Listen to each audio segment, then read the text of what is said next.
Untuk ilmu agama. Ada orang sekarang ini sedang ribut di media sosial. Pondok diolok-olok. Apa pondok tuh? Cium kiai sampai tangan nunduk-nunduk gitu. Jalan ngesot-ngesot. Ya, nunduk-nunduk begini. Yang ngomong ente siapa ente? Kalau bahasa Pontianak kau tuh siapa? Ya, Gus Baha tuh alim ngetop. Depan gurunya begini nunduk, cium tangan nunduk. Gus Igdam, Gus Kausar, Ustaz Somad yang alim ngetop. Salam gurunya gini, ente siapa yang komen? Cara cebok belum pandai. Masih tahu ya. Cara tayamum enggak tahu. Najis ada berapa tak paham. Udah berani komen. Ngerti? Nah, sekarang banyak orang bodoh tak paham agama komen. Itu yang berusak Islam, berusak agama. Orang Islam sendiri. Makanya kata ulama al-Islam mahjubun bil muslimin. Agama Islam akan dirusak oleh orang Islam sendiri, bukan orang lain. Orang Islam sendiri yang rusak-rusak.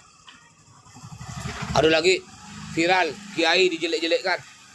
Oh, kiai terima amplop dari santrinya. Ini ente santri. Ini santri. Lihat, ini santri. Nah, ini lihat santri. Nah, santri. Ya, jawab kena ente.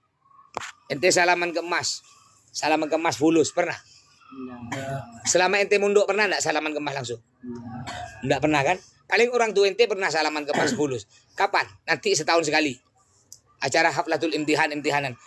Itu dari santri putra putri dengan alumni yang datang sampai 2000. Paling yang salaman cuma 20 orang. 20 orang setahun sekali. Yang salaman cuma 20.000. Ah, kaya dari mana? Hah? Dapat duit dari mana? Dibilang jadi kiai kaya tuh gara-gara salaman. Kiai kaya tuh gara-gara amplop, kata siapa? Pondok tuh semua punya usaha. Ngerti? Al-jihad alhamdulillah, al-jihad dari dulu enggak pernah minta bantuan. Enggak pernah, ini pondok sini. Nanti tanya, ini ente santri. Ini bangunan pondok. Ini pondok putri habis 1 miliar 700 juta. Pondok putra habis 1 miliar setengah. Ada enggak ente santri dipinta sumbangan semen 1 sak? Ada? Pernah ada? Enggak ada. Dapat dari mana pondok? Pernah proposal nyampe ke rumah ente? Pernah? Dapat dari mana? Ya kita punya usaha, pondok punya usaha. Dini pesantren Al-Jihad usahanya banyak. Ya. Usaha travel, kerjasama dengan Miholil. Travel Musdalifah. Kita punya saham di Travel Musdalifah. Usaha apa lagi? Usaha sawit. Usaha apa lagi? Usaha perkebunan. Usaha apa lagi? Usaha perumahan. Ada perumahan Nabi. Kerjasama perumahan. Ada. Itulah hasilnya untuk ente. Dan semua santri dari santri 500-600an ini semua yang enggak bayar 100 lebih. Gratis. Enggak bayar. Oh tapi kan pondok bayar uang makan 380.000 1 bulan. Nah sekarang ente hitung. Ya, ente hitung. Uang makannya santri kita nih, uang makannya 360.000. Sekarang kita hitung. Ini sebulan ya, sebulan. Ente hitung. Kalau ente beli nasi Padang, nasi tanpa lauk berapa? Berapa? Tahu usah pakai lauk nasinya enggak? 5.000 kan? Sekarang pakai lauk, bisa enggak ente beli lauk 2.000? Anggaplah sekarang nasi 5.000, anggaplah lauknya 2.000. 1 kali makan ya, berarti 7.000. Ente makan berapa kali? 2.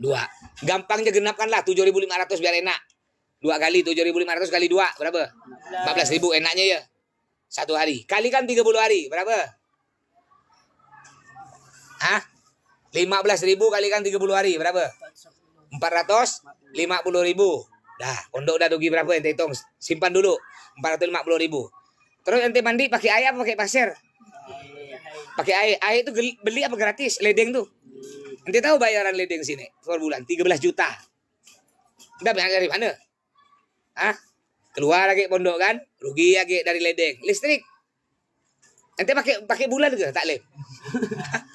Pakai cahaya bulan. Pakai apa tuh taklem? Listrik per bulan listriknya 9 juta.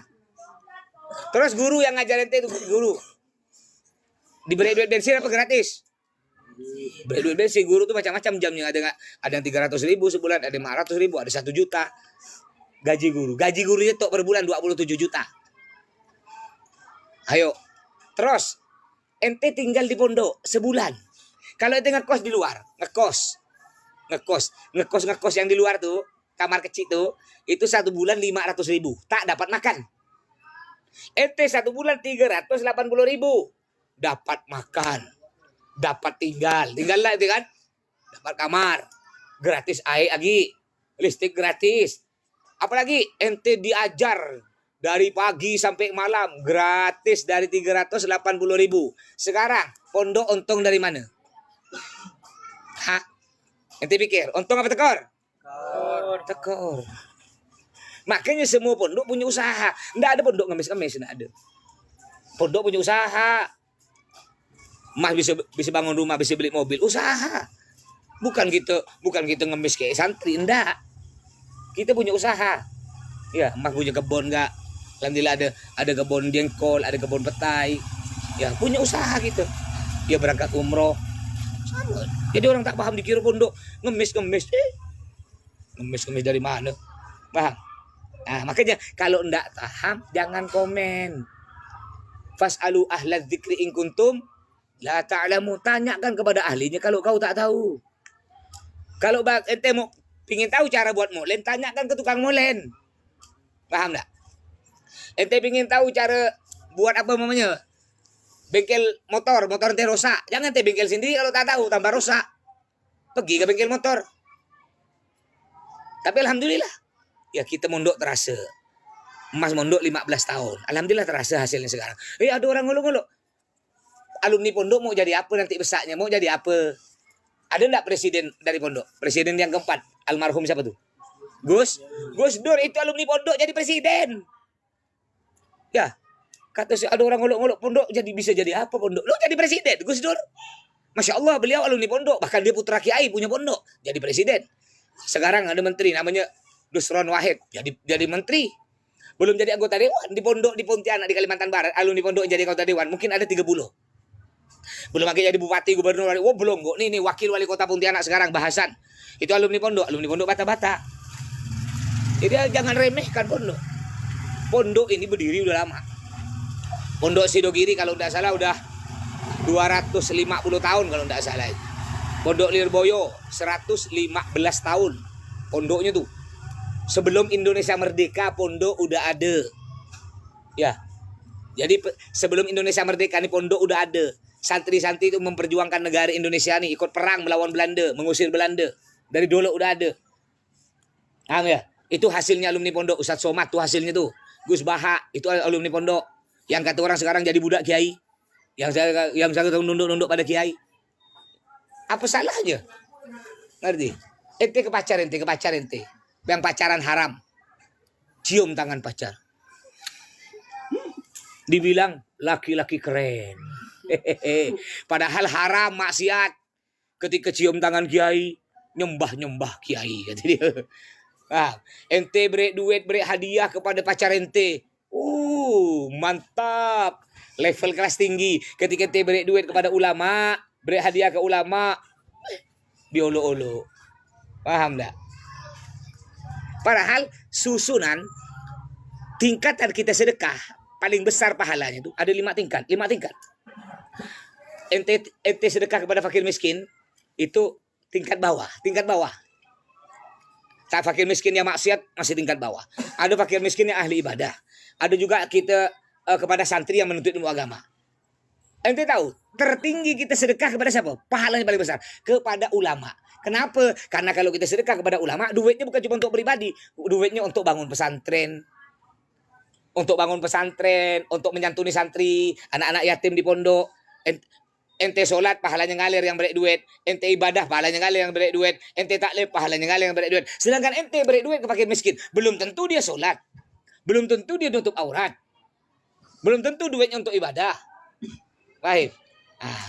Oke lah, orang sekarang ini kan banyak sikit-sikit komen. Sekarang silakan yang kurang senang dengan pesantren, yang suka ngolok-ngolok kiai, nerima amplop, buka sekarang di Google ya, ketik di Google.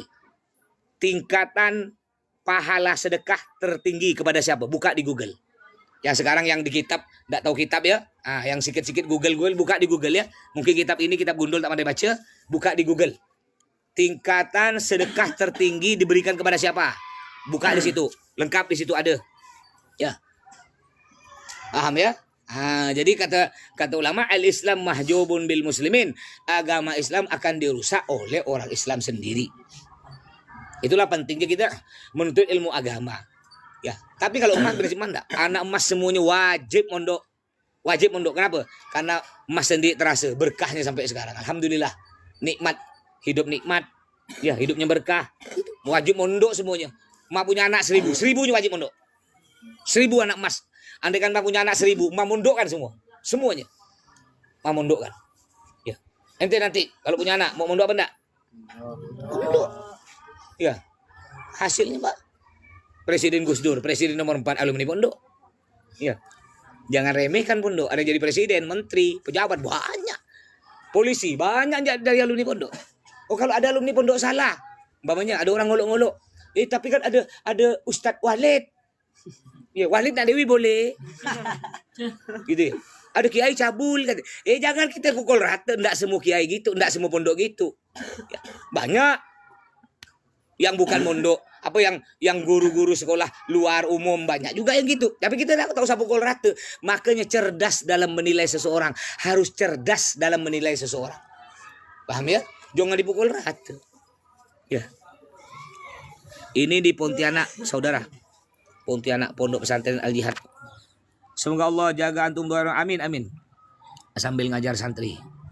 Nah. Ya.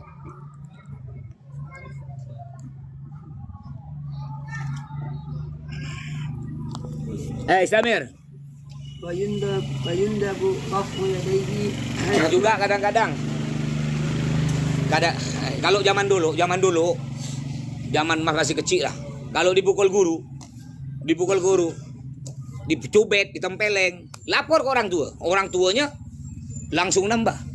Pak, kalau zaman dulu ya, Pak kami ditempeleng kena Pak Ustadz, Pak, atau sekolah umum lah ya zaman dulu ya, Pak kami ditempeleng kena Pak Guru. Di sebelah mana? Sebelah kanan, ditambah sebelah kiri. Orang zaman dulu. Sekarang sikit-sikit tak terima. Makanya jangan, ya sikit-sikit lapor polisi kalau anaknya dipukul. Makanya jangan heran kenapa anak-anak sekarang, banyak anak sekarang kurang ajar ke orang tuanya. Kenapa? Karena orang tuanya kurang ajar kepada gurunya anak. Jangan salahkan. Nanti ujung-ujungnya anak dimanja-manja ketika anak dihukum kena guru, orang tua tak terima. Ujung-ujungnya nanti anak besar, orang tua jadi pukul kena anak.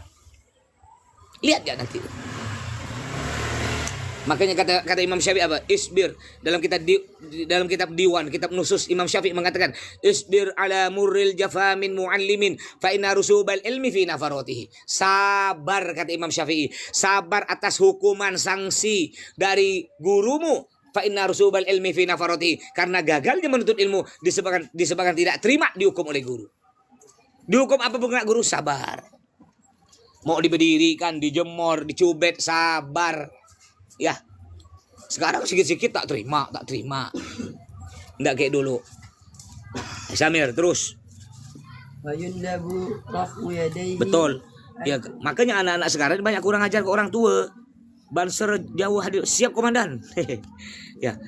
Ya, makanya anak sekarang banyak kurang ajar ke orang tua. Kenapa? Karena orang tuanya kurang ajar kepada gurunya anak. Kalau anak saya nih nakal, ya, anak saya lapor sekolah, lapor kami dihukum kena bu guru. Dia apa dicubit, ditambah kena si cubit. Bacakan selawat. Allahumma sholli ala Muhammad. Cuma kalau mukul anak, ente nanti kalau mukul anak, ente doakan sambil doa.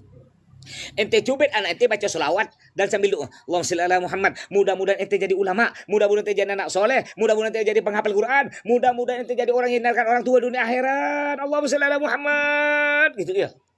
Cubit tapi doakan. Kalau orang sekarang kan enggak. Semua nama hewan keluar.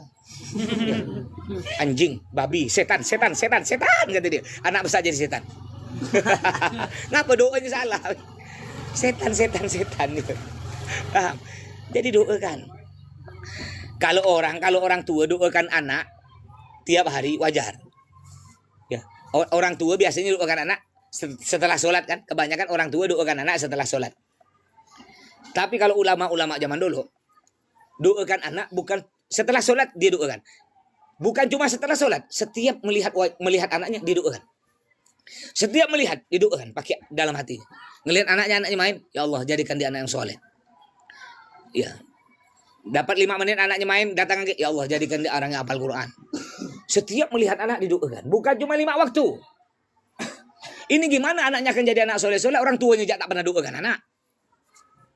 Ada lagi orang zaman dulu, ulama-ulama zaman dulu, tiap anak difatihahkan. Tiap anak difatihahkan. Mas fatihahkan anak-anak mas. Tiap orang. Per satu orang memfatihahkan tiap hari. Tiap habis sholat memfatihahkan. Al-Fatihah. Kalau mas bahasa Arab. Al-Fatihah ila binti imanina nurul wahidah. Allahumma ja'alha minas solihat. Usabilat al-hafidhat. Wadda'iyat al-qaniyat. Mahfudat. Min jambala ulafat ulatan al-Fatihah. Al-Fatihah ila najwa salsabila. Allahumma ja'alha minas sabirat. Wassalihat. Wal-hafidhat. Wadda'iyat al-qaniyat. Wal-mahfudat. Min jamil bala ulafat ulfitan. Wal-mahfudat. Dan diterjaga oleh Allah. Min jamil bala wal-fitan. Min jamil bala wal-fitan. Dari bala dan fitnah-fitnah. Al-Fatihah. Abi Umi Fatihah tiap hari. Tiap hari. Ente di pondok fatihahkan orang tua ente walaupun masih hidup. Kalau yang udah meninggal fatihahkan Allah. Mudah-mudahan Allah ampuni dosanya. Al-Fatihah. Kalau yang masih hidup fatihahkan.